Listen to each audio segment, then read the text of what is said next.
All right, the last thing we're going to talk about is the domain and range of each of these graphs. So the first one we're going to start with is the f of x is equal to the ln of x plus 3.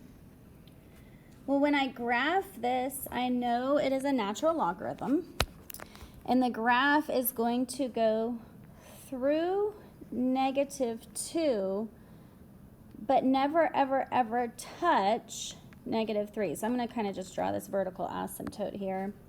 And it's going to look like a typical logarithmic graph. So they're just asking us to find the domain. Remember, it cannot go past -3. It's also never ever going to touch -3, so it will not equal there. And because it goes up, it's going to go to infinity. So remember, when we are looking at the x-axis, we read from left to right, and that's all we're looking at is the graph from left to right. So looking at the next one, I'm going to graph this one down here a little bit smaller. Well, it's a little backwards because we have 3 minus x now. So notice that it's never ever going to touch +3 this time. And it's going to go through to 0. And it's going to be that logarithmic graph, but backwards. So we read from left to right. So this one is starting over here at -infinity, and it is stopping at +3.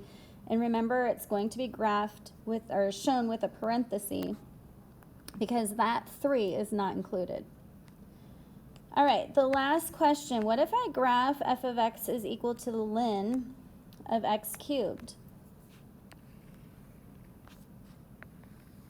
Well, when I look at my calculator, it's a different graph. It's a very stretched out logarithmic graph, and it's going to look something like this. Is it ever, ever, ever going to touch the y-axis? No. So the domain is, you can say x is greater than 0. That's how a lot of you are used to saying it from Algebra 2. But you could say 0, not included, all the way to infinity as well. So I would take either or of these answers.